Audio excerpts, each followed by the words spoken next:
se tenir debout. Et si on a les yeux en face des trous, on invitera toutes les filles à danser entre la poire et le... Bienvenue dans l'extra. Je te laisse présenter notre invité, Max. L'extra de la poire et le fromage. Et on a la chance d'avoir un de mes chums, Max Noreau, un ancien joueur de hockey, qui a une carrière extraordinaire, un défenseur complet, mais je pense surtout offensif, qui avait un lancer dévastateur, patinait super bien. C'est un gars que j'ai adoré voir jouer. Puis là, maintenant, c'est devenu la référence de coaching au Québec, je te dirais rapidement, en 1 an et demi. Là. Il est revenu au Québec après une belle carrière en Suisse, 6 matchs dans la nationale.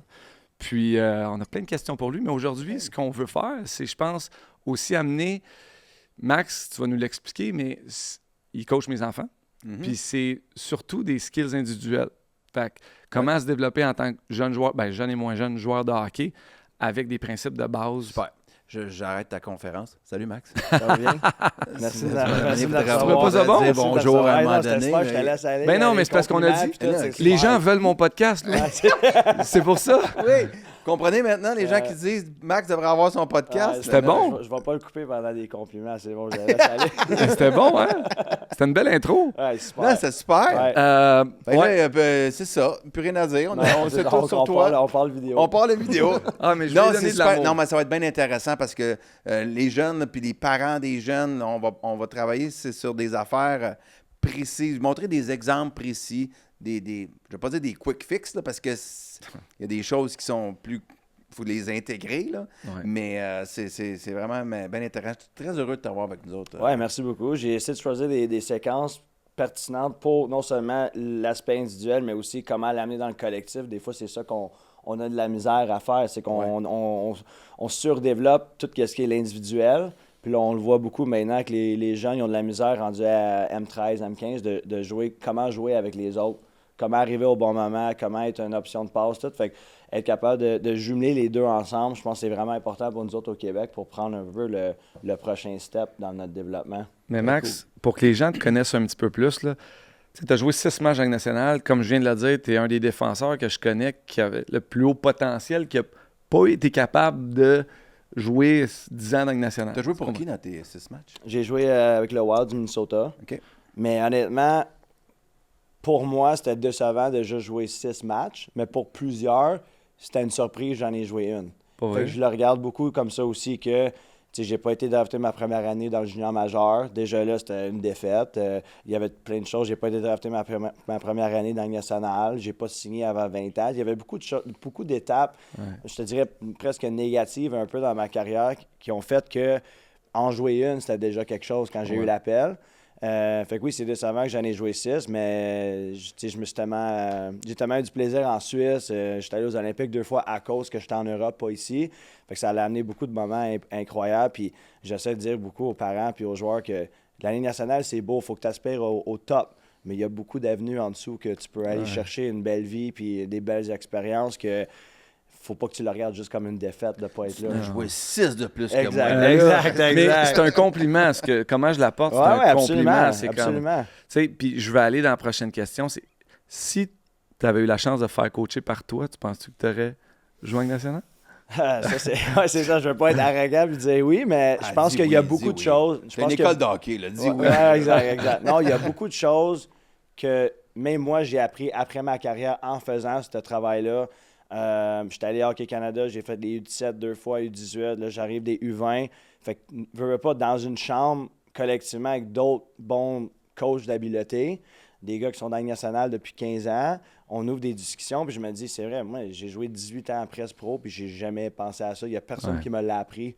Fait que je pense d'être capable de l'amener tout de suite, puis je dis pas juste aux pros, on va l'amener au M11, au M13, au M15. Je pense que c'est vraiment là qu'il faut commencer, pas quand c'est plus trop tard. Puis on parlait tantôt d'avoir des mauvaises habitudes puis les corriger à la place de juste tout de suite leur amener quelque chose, des automatismes qu'ils vont être capables d'utiliser toute leur vie dans le hockey. Puis là, on peut rajouter là-dessus. Là, présentement, c'est beaucoup du correctif que je fais, honnêtement. Moi, ce que je comprends, si je t'avais connu jeune, Non. L'aurait fait. Non. Ça serait rendu. Non. Il aurait joué comme toi. Impossible. École de hockey, trash talk, Max Talbot. In your face. Oui, t'es trop motif, t'as pas assez de skills. Je fais une pause avant qu'on tombe dans les exemples concrets. Je veux juste revenir sur 2 points dans notre extrait. Premièrement, tu es allé à Aspen cette semaine. Ouais. Jouer une game d'anciens. Ouais. Ça avait l'air... En tout cas, c'était féerique, Ouais. le décor. C'est incroyable. Tu m'as envoyé des photos en ski aussi. Ça avait l'air d'un week-end fou, là. De rêve. Tu sais, c'est là, des fois, tu te pinces, tu dis, tu sais, j'ai une belle carrière nationale, là, il y a des événements comme ça après que tu as la chance de participer. Ouais. Puis tu retournes dans la chambre, tu retournes comme, tu sais, avec Fleury, Lundqvist, Chris Chelios qui est là, Peter Forsberg, il a cassé mes bâtons sur un face-off, j'étais fâché. Tu sais, c'est le jet qui passait au-dessus de l'aréna, tu sais, c'était vraiment, vraiment cool. On allait là pour ramasser des fonds pour le hockey au Colorado. C'est un gars qui est très riche, qui vend sa compagnie pour plusieurs centaines de millions de dollars. Puis il dit, moi, j'ai 5 enfants, puis je veux développer le hockey au Colorado. Fait qu'il fait un événement comme ça. Puis on a ramassé $1 million. Donc, tu arrives là-bas, tu es au pied de la montagne d'Aspen, tu as plein d'activités que tu peux faire le matin. Puis l'après-midi, ben, tu as une game de hockey, puis tu joues avec des jeunes aussi en même temps. Puis, C'est-vous sérieux un peu, là?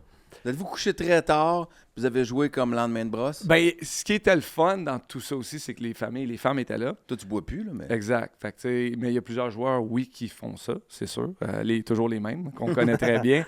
Non, mais, je sais pas qui. Ben, mettons un Matthew Barnaby, le soir, il faut que j'aille dire « Hey, t'es-tu correct? » Tu sais, qu'il te regarde comme ça. Puis, demain, on joue, là, t'es-tu... Puis là, j'ai été voir un autre joueur pour dire « Hey, fais sûr de rester avec Matthew, parce qu'il avait l'air très avancé. » Donc, il y a des gars qui font ça, qui font le week-end. Mais il y avait comme des mood bars. Ça stressait les femmes parce qu'il y avait comme des mood boards de code vestimentaire. Ouais. Tu sais, c'est un style country là-bas aussi. Ouais. Fait que les chapeaux de cowboy, les manteaux de fourrure. Puis, fait qu'il fallait comme se déguiser pour les événements, les soirées très qu'on Montana, avait. là. Ouais, exact. Mais c'était vraiment cool, là, comme événement. Puis moi, de retourner justement avec Fleury. J'avais Fleury, Craig Adams, Chris Kunitz, avec qui on a gagné la Coupe Stanley. Ouais. Puis il y avait un tournoi de poker samedi soir. J'étais assis à la table de poker avec les boys. Puis là, je commence à regarder ça. Je commence à compter. À la table, ensemble, accumulés, on avait 14 Coupes Stanley. Wow. Tu sais, les gars qui jouaient au poker, Wow. puis on était genre 5, là. Tu sais, Kunitz en a 4, Fleury 3. Kunitz en a 4, hein? Ouais, Dan Carcillo 2, Craig Adams 2, il y avait McCabe qui en développement, il en avait 2. Dan Carcillo en a 2. Ouais. Marcel Dion n'en a pas. Toi non plus. Il n'y a pas de joie, mais il n'y a pas de justice. Ouais. Fait que super week-end vraiment de jouer au hockey. Puis j'ai demandé à ma femme, j'ai dit, c'est quoi ton plus beau moment du week-end? Il y a eu plein d'affaires qui se sont passées, on a ri aux larmes. Puis elle a dit, ben c'est de devoir jouer. J'ai tellement trouvé ça beau. Ah ouais, C'est comme de. On a ski à même, je pense, mais c'est de me voir, tu sais, elle l'a vécu. De te voir heureux. Puis, Ouais. Puis c'était. Puis je vais te le dire, les poumons brûlaient, là. Tu sais, t'étais à 8-9 000 pieds, là. En altitude, Ouais. dehors. Le ski, t'étais à 12 000 sur le top de la montagne. Là, on était. Puis une autre affaire de hockey pendant qu'on était là-bas, là, les jeunes qui étaient là, il y avait des fans. Sais-tu c'est qui s'est fait applaudir le plus fort? Tous les influenceurs. Plus fort que Chris Chelios, que Fleury. C'était Swaggy P. C'était les gars de Off the Bench. C'était Pavel Barber. Ouais. Puis ça fait réfléchir de comment maintenant les jeunes communiquent avec le sport. Ils peuvent se sentir plus près d'un Max Noro que d'un Nick Suzuki parce qu'ils vont regarder plus ce que Max fait. Puis là, lui, il parle à son public. Ben c'est juste ça. Les jeunes, ils tripaient sur Swaggy P. Même cette semaine, au U20, on était supposé avoir une glace complète pour filmer avec TSN des vidéos des gars individuels. Puis on arrive là, on a la moitié de la glace parce que les gars de Bar Down sont là. Puis là, ils prennent genre des mécanas. Puis là, ils font comme plein d'affaires tata, genre des 3 contre 1. Puis là, les gars, ils tombent sur la glace. Puis tout. Fait que je suis comme, ça, c'est autant important que qu'est-ce que nous, on fait là présentement. Ouais, mais c'est vrai. Puis il y a quelques années, tu n'aurais même pas eu accès à ces gars-là. Ils auraient fait comme non, c'est sérieux. Puis tu niaises pas. Mais là, ils réalisent que si tu vas aller chercher les jeunes, puis une autre génération, tu dois le faire. On était 5 lignes. Puis ils ont inclus les influenceurs. Qu'on était 5 lignes. Puis le monde était plus excité quand eux embarquaient sur la glace, mais eux aussi. 5 lignes? Ouais, c'était long. 3-4 chiffres. On était debout, se cramer sur le banc, là, à côté. Ouais. Mais genre que aussi, c'est bizarre parce que eux, il faut qu'ils fassent du contenu. Puis je dirais pas untitled un petit peu, je sais pas le mot en français, là, mais que, mettons, on a enlevé Fleury parce qu'on perdait par 2. C'est pas un influenceur qui a sauté. Ben ouais, c'est Swaggy P, lui, et tout de suite, il a la jambe par-dessus le banc, puis comme tout le monde, il y a Scotty Upshaw, Lou Paul sur le banc, C'est un Kunitz. Russe? Non. Ben, genre, Il joue comme un russe. ben, il voulait, tu sais, il voulait le temps de glace, il voulait- puis il voulait la... Ouais. Je suis comme, man, tout le monde, tous les gars pros sont comme... Ouais, mais il voulait être sit down. valorisé pour qu'est-ce qu'il fait. Oui, Ouais, exact. puis il est super bon, mais c'était... j'ai compris pourquoi il n'a pas joué en national non plus. C'est un gars qui a le plus de talent individuel possible. Le gars, il est quand même petit, mais comme... Il est comme ça, puis t'arrives, tu sais, il a toutes les belles mains, il looks Mais il super... est facile à geler. Ben, c'est ça. Être méchant, là. Carl Quincy a m'emmener la poignée, puis l'a juste comme ramassé dans la bande. Tu sais, Ah, tu mais joues t'entends là, beaucoup de ça. Il y avait la Ligue 3 contre 3 à un moment donné avec des Ouais. gars comme ça, puis il y a des gars pros qui l'ont dit, les gars, ils savent pas comment jouer. C'est ça. Ce qui fait un peu notre point de nos vidéos, mais c'est de le ramener à une vraie game de hockey, c'est pas la même Ouais, chose. parfait. Non. Puis, rapidement, juste dire que la semaine dernière, notre extra, c'était avec Chris Letang. Bon, il y a eu un petit peu, je sais pas, Max, le mettre au parfum, là. Max Noro, mettre au parfum. Ça a été pris hors contexte par d'autres émissions sportives que je remercie de parler de la poêle fromage. Et j'ai compris par le fait même qu'il était abonné de la plateforme parce que c'est un contenu pour les abonnés sur la plateforme. Il faut que tu payes. Moi, j'ai Fait un que merci les autres compagnies de payer pour nous regarder. Puis Chris, là-dedans, en fait, ultimement, on niaisait Max qui utilise le « on ». L'équipe, c'est comme il parle de son équipe, on. Puis quand il est à Pittsburgh, c'est on pour les Pingouins. Puis quand il est à RDS, c'est on pour les Canadiens. Fait que, puis là, Chris, il est parti de là, puis il disait comme faire rire, ça, moi, les gens qui parlaient au on. Ultimement, on était en ligne pour aller niaiser Max Talbot. Puis là, ben, c'était un peu repris hors contexte pour juste préciser, pour dire que il se foutait des fans, puis qu'ils les incluaient pas vraiment dans l'équipe. Fait que je veux juste comme préciser que c'était Chris, t'as plate pour lui, là. Je trouve ça très plate pour lui. Puis quand tu es hors contexte, c'est pas de lancer une flèche à personne, mais ce que je trouve important dans tout ça aussi, là, c'est que tu dis que les gens qui l'ont repris ont payé l'extra. Je suis pas certain que tout le monde a payé l'extra. Il y en a peut-être un qui a payé l'extra. Qui le dit à l'autre, puis qui le répète. Puis qu'après ça, les autres vont juste regarder la petite quote du site qui a pris l'extra, puis sans vraiment aller regarder le contexte de l'entrevue. Puis je trouve, maintenant, les gens sont paresseux. Ils vont juste lire le clickbait. Puis c'est ça que je trouve plate. C'est que tu vas croire ce que tu lis sans aller toi-même t'informer pour faire ton opinion sur ce qui a été dit. Ah, puis il y a des sites de ça, là. Moi, il y en a un, là, il me lâche pas. Mais qu'est-ce que tu veux? Je m'en sac pas mal. Là. Je dis que je m'en sac. Je m'en sac, sauf qu'il y a eu 2-3 petites affaires des fois que... C'est venu te chercher. Moi, je trouve ça plate. c'est parce qu'à un moment donné, c'était sur le bord de la diffamation. Fait C'est que, ça. à un moment donné, il y a quelqu'un qui va se retrouver avec une lettre dans... Tu te défends. Ouais, Mais je trouve ça plate. C'est des clickbait, puis ça, je trouve, ça amène la paresse, ça amène le hors-contexte, puis... Tu sais, Chris, là, c'est le meilleur gars du monde qui joue dans une ville, qui veut gagner, tout ça, puis que... Puis qui en rencontre des fans, puis qui en donne du temps, puis tu sais, je veux dire, fait que... Il était là, il voulait plus comme nous niaiser, moi... Puis Chris, il faut mettre en contexte, c'est ton chum, ça fait longtemps que je le connais, fait qu'il y avait comme une espèce d'affaire que... Il me niaisait, il aime ça me niaiser, il te niaisait, fait que c'était comme plus... On était entre nous autres un peu là, dans cette affaire-là. J'encourage les gens à aller voir l'extrait. Allez vous abonner, mais allez voir l'extrait au complet. Puis c'est pas exactement ce que le site a écrit. Puis c'est pas. Fait que fais ta propre opinion sur dans quel contexte il l'a dit, parce que je trouve ça désolant pour un gars comme ça qui reçoit un peu la chenoute de... En même temps. Ouais. Ça va passer, toute une nouvelle affaire. Là. Ce gars Fowler n'a pas été bon hier, fait que c'est on ça, passe à nouvelle d'autres on nouvelle. passe à l'autre. OK, on est là. Je te laisse aller, Max T. Oui, avec Max N. Oui, ben je trouve ça le fun. On parlait de peut-être rentrer un petit peu plus dans le détail de ce qu'on voulait faire ici, analyser des jeux, tu sais, pour les gens comment ça Cotton est si bon que ça, tu sais, qui se fait pas frapper autant que ça, comment ça que McDavid, c'est quoi les habiletés individuelles qui rendent ces gars-là vraiment spéciaux. Ouais. Fait que Max, c'est le meilleur gars pour faire ça. Il fait ça avec ses jeunes. Fait que Max, c'est ça, tu te spécialises en coaching individuel. Pas Oui. tu prends pas, tu n'es pas un coach d'équipe, tu n'es pas en arrière du banc nulle part. Non, pour l'instant, je veux mes fins de semaine à la maison.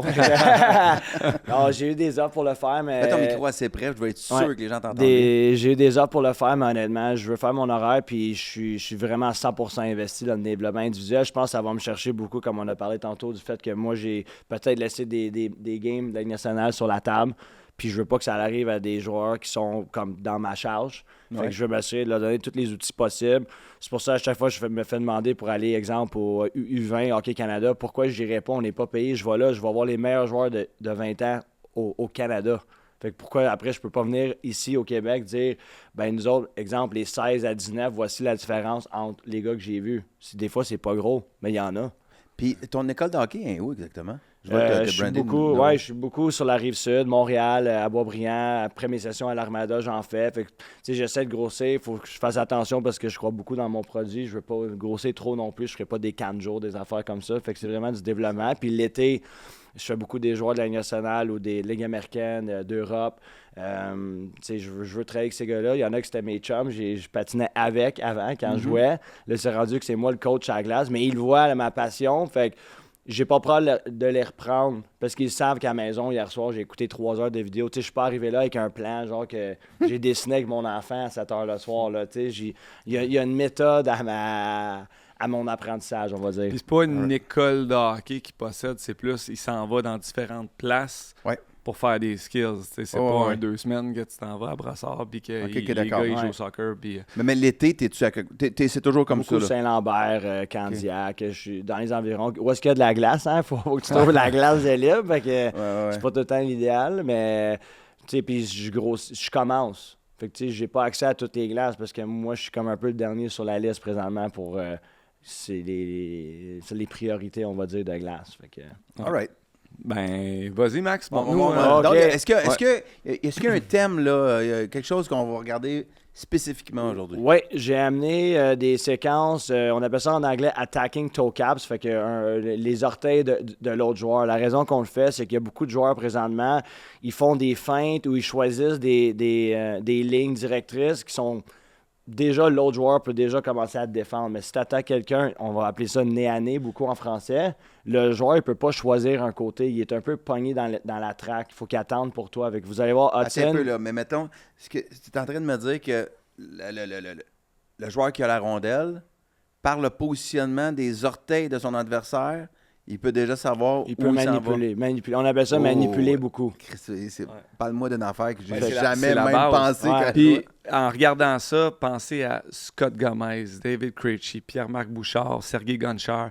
C'est des gars, ce qu'on va montrer là, ce que Max va montrer, c'est des gars que tu n'es pas capable de angler. Parce que défensivement, l'affaire la plus importante, c'est angler un joueur. Mais Scott Gomez, je trouve que quand il jouait à Montréal, il était plutôt facile. En sortie de zone, en avantage numérique, tu ne pouvais pas arriver, moi, je jouais en piqué. Face à face avec, là. Exact. Fait que dès que, puis tu vas l'expliquer mieux que moi, mais dès que tu essaies d'angler un gars, lui, il fait ça, puis tu perds ton angle. Fait que là, il peut aller de gauche à droite. C'est ça qu'il va expliquer. Puis là, les joueurs ils viennent figer. Fait que vous allez voir ici, Hudson, il sort. La première chose, lui, il veut aller à gauche. On va le voir à la fin de la séquence. Fait qu'est-ce qu'il va faire? Il va réaligner ses pieds pour qu'il attaque directement ce joueur-là. Fait que là, lui, il se dit, OK, là, je peux même pas commencer mon approche au porteur. Qui dit ça, excuse-moi? Le joueur qui pointe des Flyers, lui, il est un peu pris. Là, on appelle ça dans les tracks. Il sait pas de quel bord Hudson va aller. Fait que là, Hudson, lui, il va garder cette ligne-là, justement, pour que lui, il puisse pas choisir un côté ou l'autre comme là. Fait que là, il fige. Mais là, il va faire juste une petite feinte de gauche à droite, comme on vient de voir avec la flèche. Puis qu'est-ce qui va arriver si on regarde le joueur de Philadelphie? Il va aller un petit peu à gauche. Puis ça va créer beaucoup d'espace maintenant pour Hudson pour aller à gauche, à sa gauche. Ouais. Fait que là, il vient d'ouvrir. Fait que là, c'est pour ça que tu vois le joueur, en plus, il tombe ses genoux. Fait que c'est pas la meilleure séquence pour lui. Mais là, regardez ici, la plupart des joueurs, ils vont juste choisir un aller encore. Mais Hudson, lui, il va réattaquer juste assez dans le milieu que le joueur de Philadelphie, là, il va croiser ou il va pousser dans le milieu. Puis juste ça, avec une petite feinte, ça va créer une ouverture encore. C'est le même mouvement. C'est ça. C'est le même mouvement. Regardez les pieds du défenseur de Philadelphie. Là, il s'en va. Regardez tout l'espace qu'il y a maintenant. Puis là, ça c'est dur à apprendre.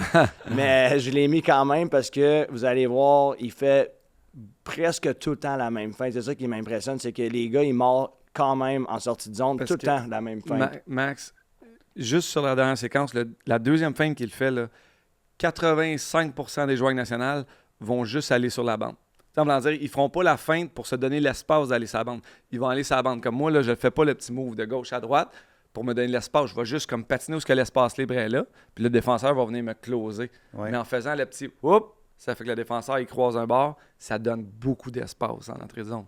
Mais finalement, ce que je comprends de ton exemple aussi, c'est quand tu es en possession de la rondelle puis que tu veux faire ton entrée de zone, tu as comme intérêt à te positionner à un certain point directement face au gars pour juste aller le mettre, lui, dans cette zone. Ça dépend un peu qu'est-ce que tu veux faire. Si tu veux ouvrir ou créer quelque chose en arrière d'un joueur, là, peut-être tu t'en vas en diagonale pour l'attirer, mais lui, il veut juste le battre. Puis vous allez voir ici, là, sa créativité, on va le voir ici en zone neutre. Il fait un petit peu un talon à talon, on appelle un mohawk, reverse mohawk, juste pour que le gars, il mord. Mais regardez ici la feinte. C'est ça que les joueurs, il faut qu'ils comprennent. Ils feraient presque tout le temps la même chose. Juste ce mouvement-là d'attaquer le gars, regardez l'espace qui va se créer. Puis c'est vraiment subtil, mais c'est juste assez. Du Kraken est rendu là, il à est allé gauche. carrément à gauche. Puis là, il rentre. Puis là, j'ai mis cette séquence-là parce qu'elle est fun. Mais regardez ici, c'est ça qui fait que Hudson il est spécial. Il se débarrasse pas de la rondelle. Là, il attend. Là, il lit les orteils non seulement du joueur qui l'attaque, mais là, regardez les orteils du défenseur. Lui, il sait à la dernière seconde, à place de lancer, hey, j'ai une ouverture dans le milieu. J'ai juste besoin de tirer vers le milieu, puis le gars, il est déjà battu. Fait que c'est là que sa créativité, il attaque beaucoup les gars en ligne droite. Parce que le gars, il sait pas comment. Un des meilleurs joueurs depuis 15 ans pour le faire, c'est Kucherov. Fait que je coupe beaucoup des clips. Regardez, c'est la même feinte qu'Hudson. Fait que tu sais, on dit on veut que les gars soient créatifs, on veut que c'est créatif. Ouais, mais eux, c'est des automatismes qu'ils ont. Ils veulent s'ouvrir le milieu. Fait qu'est-ce qu'il va faire? Il va faire une feinte vers l'extérieur en attaquant directement le défenseur. Puis à la dernière seconde, quand il va pousser, regardez le défenseur gauche, là, il croise, ça y ouvre. Puis là, tout le monde s'en va vers Kucherov parce qu'il est dans le milieu de la glace avec la rondelle. Puis là, ça a l'air d'un but facile. Mais si on le recule, j'ai coupé la séquence pour le revoir. Regardez ici, le défenseur, il ne sait pas de quel bord il s'en va. Il n'est pas allé vers la bande pour se protéger. Il est allé directement, une petite feinte. Puis là, il mord là-dessus, puis là, une petite passe à l'extérieur, puis le but. Fait que, imagine jouer avec un gars comme ça, il crée des surnombres partout sur la glace. Ça doit être le fun. Il a ramassé 3 gars sur lui. C'est un 2 contre 3, puis tu te retrouves avec un gars qui est tout seul contre le gardien de but. Puis souvent, quand on le fait dans les pratiques, on va voir à la fin des séquences, mais les joueurs, ils ont peur. Fait que si on met un entraîneur ou un autre joueur face à eux, ils ont peur. Fait qu'ils vont vers la bande. Fait que là, on appelle ça, tu te fais mettre dans un entonnoir. À un moment donné, tu n'as plus d'espace. Tu rentres dans un triangle. Ouais. Ça, c'était moi, ça. Toujours dans l'entonnoir. Ouais, mais tu étais assez vite, fait que tu peux t'en sortir des fois. Mais regardez ici, juste l'une dernière, mais je vais mettre McDavid. Mais n'empêche que sa feinte n'est pas banale. Il tire la rondelle aussi. Absolument. Mais le défenseur, c'est quand même Weegar. Là. C'est un des meilleurs défenseurs de Calgary. Ouais. Là, regardez, pas Hudson, mais McDavid la prochaine. Ça, c'est une bonne séquence que j'aime utiliser parce que tout le monde voit juste les buts à McDavid. Mais ça, c'est une séquence incroyable pour de l'apprentissage. Fait que là, il est tout seul. Là, il va jouer contre USA, une des meilleures équipes qui était dans le tournoi. Fait que là, regardez. Puis là, en plus, c'est Werenski qui est de l'autre côté, le défenseur qui est en haut en bleu. La plupart des joueurs qui sont McDavid ici, ils partent directement par en haut puis ils essaient de patiner le plus vite possible. Oui. Mais lui, ce défenseur-là, qu'est-ce qu'il va faire? Il s'en vient, il va faire son approche au porteur, puis l'autre défenseur qui est avec le cercle rouge, il va juste reculer. Fait que là, t'as pas de place. T'es dans un entonnoir. Fait que McDavid, la séquence, je l'adore, la façon qu'ils ont coupé le vidéo, parce que si vous regardez, lui, il le voit présentement, lui, il veut s'emmener. Fait que regardez ses pieds, il va s'en aller directement face à Werenski. Parce que là, il va avoir peur de se faire battre. Fait que ça finit que là, tu as les deux défenseurs qui patinent de reculons. Parce qu'ils ont peur d'aller le fermer puis de se faire battre. Fait que s'il y avait eu de l'aide, il aurait pu rentrer dans la zone, faire des jeux. Mais ses patins étaient contre le défenseur droitier. Je ne sais pas si... Oui, c'était Werenski. Mais là, fait que là, ça a créé une ouverture justement pour qu'il puisse rentrer. Fait que là, on peut le reculer un petit peu. Parce que s'il avait tourné ses pieds face au défenseur de droite, là, s'il avait tourné ses pieds pour couper l'angle... Ben là, il se retrouve qu'il y a un défenseur qui patine de l'avant qui va y amener en angle vers la bande. Fait que là, tu vois-tu la ligne bleue en bas, la flèche bleue? La plupart des joueurs, ils partent de même, puis là, ils vont vers la ligne rouge, là, ils disent « Ah, j'ai rien ». Fait que là, ils la mettent dans le fond, puis là, ils commencent le forecheck. Mais lui, il va croiser... En attaquant le Werenski en haut, il a mis le doute dans sa tête. Ben, Werenski, il veut pas se faire battre de même contre McDavid. Fait regarder ses pieds. Là, il le regarde en plus pour dire « OK, viens-t'en ». Ah ouais. Fait que là, il va croiser vers lui. Fait que aussitôt que la caméra a switch, là, tu le vois, tout le monde a les talons par en arrière. Fait que là, ils ont peur. Fait que là, ils finissent qu'il peut tout le temps rentrer dans la zone comme ça. Fait que c'est vraiment minime. Mais nous, à la place de regarder juste des highlights, on fait beaucoup des exercices comme ça avec moi à Ligne Bleue. Où est-ce que ça, c'est les filles du centre 2102 à Montréal de Verdun. C'est un super de programme pour le hockey féminin et surtout les pros. Puis là, quand ils sortent, il faut qu'ils lèvent la tête. Puis à la dernière seconde, je veux pas qu'ils aient peur. Je leur dis, il faut que tu m'attaques. Puis tu vas choisir le bon côté à chaque fois pour être sûr qu'après qu'ils mettent la rondelle ici en dessous de l'outil, je veux la tête en haut, je veux qu'il accélère, là, il m'attaque, puis là, il pousse à la dernière seconde pour justement que moi, si je serais un défenseur, je pourrais pas les mettre en angle. Sinon, ils patinent tous vers la bande, puis là, ils se font closer, mais tu vois, eux autres, leur angle est tout le temps vers moi, ils n'ont pas peur. On les attaque nez à nez, tout le temps. Tu défends pas très bien sur ce clip-là, je trouve. Non, c'est pas un de mes meilleures séquences, ça, c'est sûr. Mais... Ah ben, tu sais, ça revient à semer le doute dans la tête de l'autre. Toujours. Ouais. Ça, les gens le voient pas. Hein? Tu sais, ça vient très, très vite, mais les gens... Tu sais, tu regardes un match de hockey, là, le premier clip d'Hudson, c'est un super exemple parce que t'es comme... Pourquoi qu'il y a tout le temps de l'espace? Pourquoi qu'il est si bon que ça? Mais c'est juste parce qu'il a appris à faire ça jeune. Fait que tu te crées du temps et de l'espace sur une patinoire parce que c'est ça que tu veux en tant que joueur offensif. C'est une game d'espace et de temps. Trouve les trous sur la glace pour te donner de l'espace avec la rondelle puis du temps pour faire un jeu. Mais si tu es toujours en ligne droite comme moi je l'étais, ben, tu n'en as jamais de temps d'espace. Mais il y a 20 ans... Non, beaucoup moins. Les joueurs extraordinaires tu avais 18, tu étais dans la ligue. Ouais. Ça existait-tu, ce genre de coaching-là? Non, parce que... Non, il y a moins de vidéos aussi. Mais l'autre chose, c'est que dans le temps, les défenseurs, ils faisaient juste reculer tout le temps. Là, tu regardes les matchs de la Ligue nationale, les meilleurs défenseurs, les Slavin, les Heiskanen, des bons joueurs défensifs, sont presque tout le temps barre en avant puis ils patinent comme ça. Fait que comme le clip de McDavid. Tu as un défenseur qui va rester dans sa ligne et l'autre, quand il y a du temps, ferme le jeu. Il va arriver puis il va angler le joueur. Fait que ça crée des situations, c'est beaucoup plus difficile pour un joueur d'avoir un gars qui s'en vient puis d'angler comme ça que d'arriver à un contre un puis d'essayer de... Ton espace, ça devient de plus en plus petit parce que tu as un défenseur en avant puis un qui vient de côté, mais les meilleurs joueurs, il faut arrêter juste de regarder la fin de la séquence. OK, Canada, ils parlent beaucoup en anglais de chain of events. Fait que chaque événement va avoir une suite. Fait que si tu veux vraiment te rendre à la fin où est-ce que McDavid il la met dans le but ou il fait une passe à Draisaitl pour un but, peu importe Suzuki à Caulfield, ben en zone neutre, il y a beaucoup de préparation avant. Oui. Ben ça, puis ça, on le voit beaucoup aussi. Mettons, je parle de gardien de but là, avec mon beau-frère, avec José Théodore dans 60 avec le 60. C'est un sujet, oui, il y a le but. C'est OK, parfait. Ouais. Il y a eu un but, bon but, pas bon but, on peut en discuter. Mais qu'est-ce la chaîne d'événements qui t'a amené là? Comment sont rentrés dans la zone? Comment tu as trop donné à bleu? C'est souvent là que ça se joue. C'est comment le gardien technique. n'a pas été capable d'arrêter le jeu au préalable, de donner un retour de trop. Puis, Mais c'est pour ça la séquence de Hudson ou les deux, en fait, je les utilise beaucoup avec même mes attaquants. Parce que je leur dis, si vous regardez la séquence encore, combien de fois il y a eu besoin de faire comme des spoons, des toe drag, puis de déjouer tout le monde? C'est juste son angle d'attaque puis sa petite feinte. Il est juste comme ça. C'est smooth. Oui, mais c'est un talent exceptionnel, non? Absolument. Mais en zone neutre, ça, on peut l'apprendre.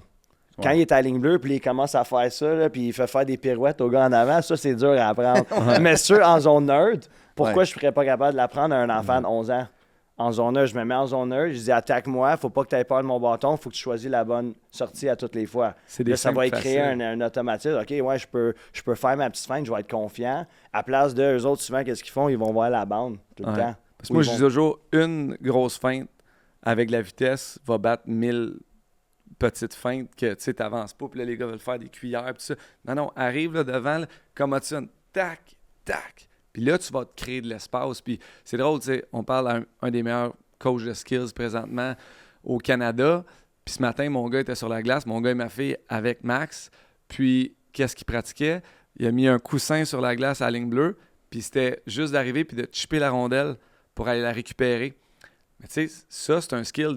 Dans un match, ça va arriver 26 fois. Ah ouais. De faire une cuillère, ça va arriver, ça a marché une fois sur 10. Là.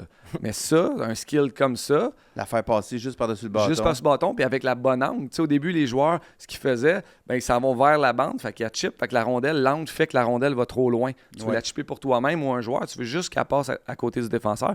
Fait qu'il faut que tu prennes l'angle du milieu pour que la rondelle elle rebondisse sur la bande.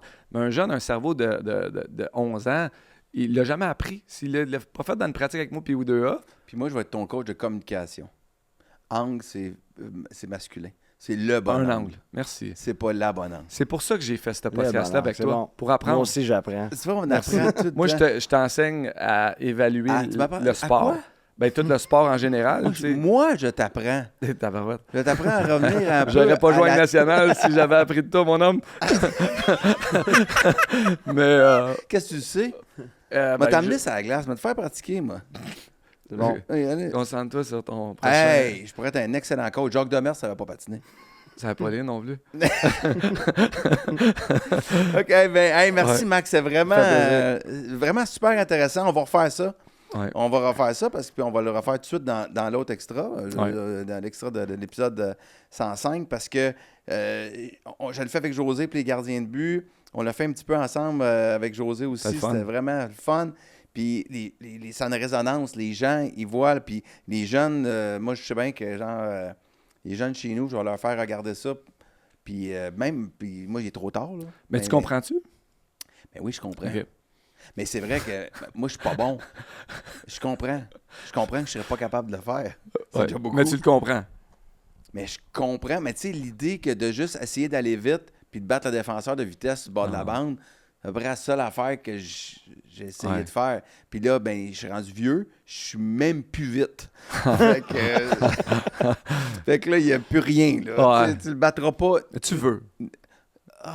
Tu veux encore. Écoute. Tu fais ce que tu peux, tu déranges. Tu Dérange dans des ligues de garage. Tu déranges. Il n'y a rien de plus déplaisant que ça, un gars qui exact. dérange dans Ah une ligue ouais. de garage. Ah. OK, mais, hey, Ouais. merci, Max. Merci, Max. boys. Merci.